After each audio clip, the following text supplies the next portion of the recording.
तो हेलो दोस्तों, आपका स्वागत है सत्यम मॉनिटर में। तो आप आ चुके हैं हम लोग पार्ट टू में। तो पार्ट टू में जैसा कि मैंने आपको पिछली वीडियो में बताया था कि 51 से लेकर के मैं आपको आज 100 तक यानी कि फिर से 50 क्वेश्चन कंप्लीट कराऊंगा सामान्य ज्ञान के। तो हम लोग चलते हैं। क्वेश्चन नंबर हमने 51 में पार्ट वन में जिन्होंने नहीं देखा है मैं डिस्क्रिप्शन में लिंक दे दूंगा, तो आप जाके पार्ट वन को देख लीजिएगा, फिर आप पार्ट टू देखिए। और जिन लोगों ने मेरे चैनल को सब्सक्राइब नहीं किया है तो वो चैनल को मेरे सब्सक्राइब कर दें, ताकि आपको लेटेस्ट एसएससी के एग्जाम से जुड़ी लेटेस्ट न्यूज़ मिलती रहे। तो अब हम लोग बात करते हैं क्वेश्चन नंबर 51। तो हम लोग बात करते हैं क्वेश्चन नंबर 51 की। तो 51 में कह रहा है चैतन्य महाप्रभु किस संप्रदाय से जुड़े थे? तो गौड़ीय संप्रदाय से जुड़े थे। किससे जुड़े थे? गौड़ीय संप्रदाय से। अब बात करते हैं क्वेश्चन नंबर तो हम लोग बात करते हैं क्वेश्चन नंबर 52 की। तो पुष्टि मार्ग के दर्शक की स्थापना किसने की थी? तो वल्लभाचार्य ने की थी। अब बात करते हैं क्वेश्चन नंबर हम लोग 53 की। तो किस संत ने ईश्वर को अपने पास अनुभव के लिए कीर्तन को अपना माध्यम बनाया था? तो चैतन्य महाप्रभु जो थे उन्हें अपने माध्यम बनाया था। अब बात करते हैं जो क्वेश्चन नंबर 54 की। तो अद्वैतवाद के सिद्धांत का प्रतिपादन किसने किया? तो शंकराचार्य ने किया था। अद्वैतवाद का सिद्धांत का प्रतिपादन शंकराचार्य ने किया था। अब बात करते हैं क्वेश्चन नंबर हम लोग 55 की। तो भक्ति आंदोलन के दौरान असम में भक्ति आंदोलन को किसने चलाया था? तो शंकर देव ने चलाया था। भक्ति आंदोलन के दौरान असम में जो आंदोलन चला था वो शंकर देव ने चलाया था। अब बात करते हैं क्वेश्चन नंबर 56 की। तो क्वेश्चन नंबर 56 कह रहा है कि गुरु नानक का धर्मोपदेश क्या था? धर्मोपदेश क्या था? तो मानव बंधुत्व था। वो कह रहे थे मानव को एक साथ रहना चाहिए। अब बात करते हैं क्वेश्चन नंबर 57 की। तो किस भाषा को लोकप्रिय बनाने के लिए चंडीदास ने योगदान दिया? तो बंगाली भाषा को बनाने के लिए चंडीदास ने योगदान दिया। अब बात करते हैं क्वेश्चन नंबर 58 की। तो रामानुज ने अनुयायी को क्या कहा था? तो वैष्णव कहा था। क्या कहा था?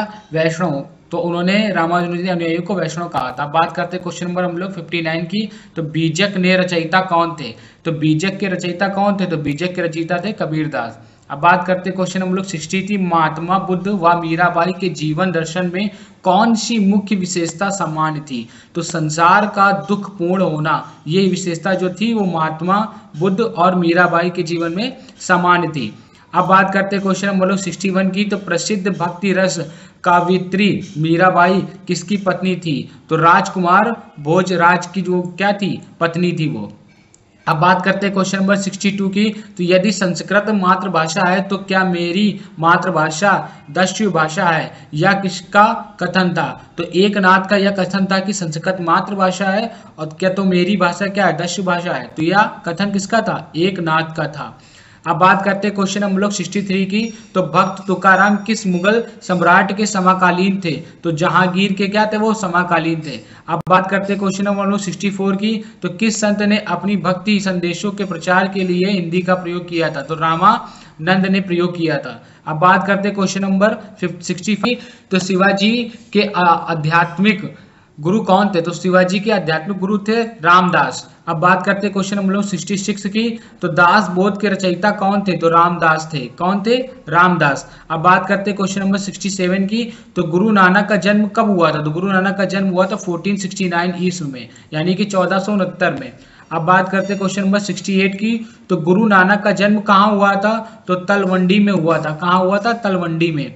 अब बात करते हैं क्वेश्चन नंबर 69 की। तो सिख धर्म का संस्थापक किस सिख गुरु को माना जाता है? तो गुरु नानक को माना जाता है। गुरु नानक जो थे उन्होंने सिख धर्म की स्थापना की थी।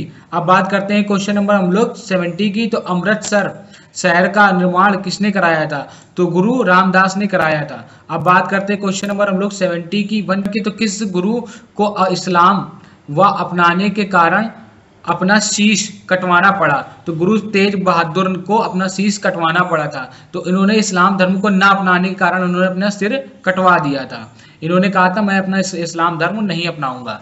अब बात करते हैं क्वेश्चन नंबर हम लोग 72 की। तो महात्मा गांधी के प्रिय भजन को पीर पराई जान रे के रचयिता कौन थे? तो नरसिंह मेहता जो थे वो क्या थे? महात्मा गांधी के प्रिय भजन के रचयिता थे। नरसिंह जो थे वो क्या थे? मेहता। वो भजन के पीर जो पीर पराई जान रे के रचयिता थे। अब बात करते हैं क्वेश्चन नंबर हम लोग 73 की। तो नरसिंह मेहता कहाँ के प्रमुख संत थे? तो जो नरसिंह मेहता थे वो गुजरात के प्रमुख संत थे। अब बात करते हैं क्वेश्चन हम लोग 74 की। तो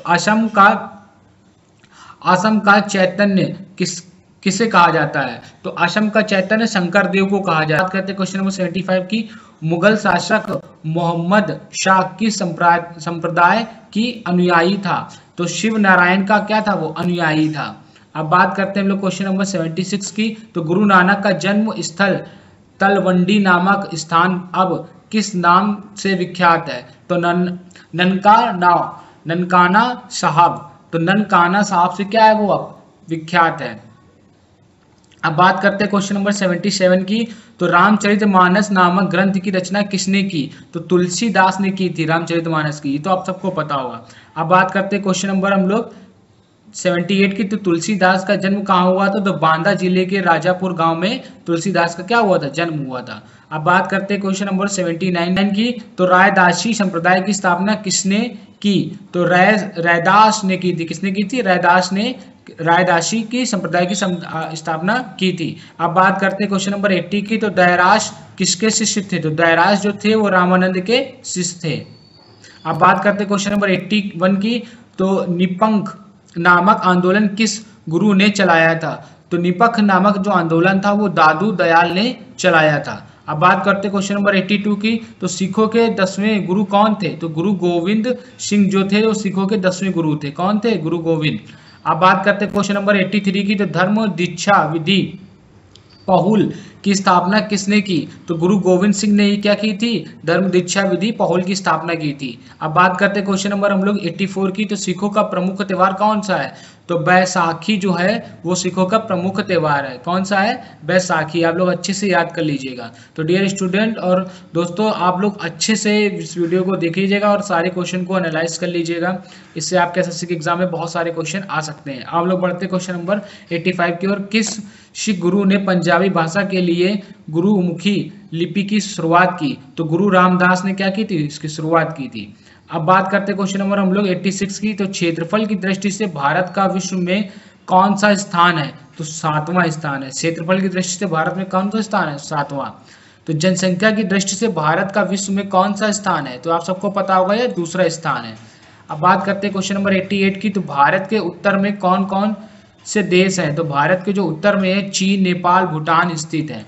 अब बात करते हैं क्वेश्चन नंबर 89 की। तो भारत के पूर्व में कौन सा देश है? तो भारत के पूर्व में क्या है? बांग्लादेश है। अब भारत के पश्चिम में कौन सा देश है? तो पाकिस्तान देश है। अब बात करते हैं क्वेश्चन नंबर 91 की। तो भारत के दक्षिण पश्चिम में कौन सा सागर है? तो अरब सागर है। कौन सा सागर है? अरब सागर। अब बात करते हैं क्वेश्चन नंबर 92 की। तो 92 में कह रहा है भारत के दक्षिण पूर्व में कौन सी खाड़ी है? तो बंगाल की खाड़ी है। तो कौन सी है? बंगाल की खाड़ी। अब बात करते हैं क्वेश्चन नंबर हम लोग 93 की। तो भारत के दक्षिण में कौन सा महासागर है? तो हिंद महासागर क्या है? भारत के दक्षिण में। अब बात करते हैं क्वेश्चन नंबर 94 की। तो पूर्वांचल की पहाड़ियां भारत को किस देश से अलग करती हैं? तो म्यांमार की करती हैं। किसकी करती हैं? म्यांमार की। अब बात करते हैं क्वेश्चन नंबर 95 की। तो मंदार की खाड़ी और पाक जल डमरू मध्य भारत को किस देश में अलग करते हैं? तो श्रीलंका से करते हैं। किस देश से अलग करते हैं? श्रीलंका से। अब तो बात करते हैं क्वेश्चन नंबर 96 की। तो संपूर्ण भारत की अक्षांशीय विस्तार कितना है? तो अक्षांशीय जो विस्तार है वो 8 डिग्री 4 मिनट से लेकर 37 डिग्री 6 मिनट उत्तरी अक्षांश है। कितना है? 8 डिग्री से लेकर के। तो अब बात करते हैं हम लोग क्वेश्चन नंबर 97 की। तो भारत के मध्य से कौन सी रेखा गुजरती है? तो कर्क रेखा गुजरती है भारत के मध्य से। अब बात करते हैं क्वेश्चन नंबर 98 की। तो भारत के उत्तर से दक्षिण तक विस्तार कितना है? तो 3214 किलोमीटर क्या है? विस्तार है। उत्तर से दक्षिण तक की ये डिस्टेंस है। अब बात करते हैं क्वेश्चन नंबर हम लोग नेट की। तो भारत का पूर्व से पश्चिम तक विस्तार कितना है? तो भारत का जो पूर्व से पश्चिम विस्तार है वो 2993 किलोमीटर। अब बात करते हैं क्वेश्चन नंबर हम लोग 100 की। तो अंडमान निकोबार द्वीप समूह कहाँ स्थित है? तो बंगाल की खाड़ी में स्थित है। कहाँ स्थित है? बंगाल की खाड़ी में। तो डियर स्टूडेंट और दोस्तों, मैंने आज आपको 100 क्वेश्चन कंप्लीट करा दिए हैं। तो अब इसके बाद मैं आपको करंट अफेयर लेकर आऊँगा। तो आप मेरे चैनल को सब्सक्राइब कर दीजिए तो आपको डेली करंट अफेयर मिलती रहे। मैं डेली 10 से 15 क्वेश्चन करंट अफेयर के डालूंगा तो आपको बिल्कुल भी दिक्कत नहीं होगी अपने एसएससी के एग्जाम की तैयारी। फिर वो कोई भी एसएससी का एग्जाम हो सबसे आपको काम उसमें आएगा। तो आज का वीडियो बस यही मैं समाप्त करता हूँ। तो मिलते हैं अगली वीडियो में।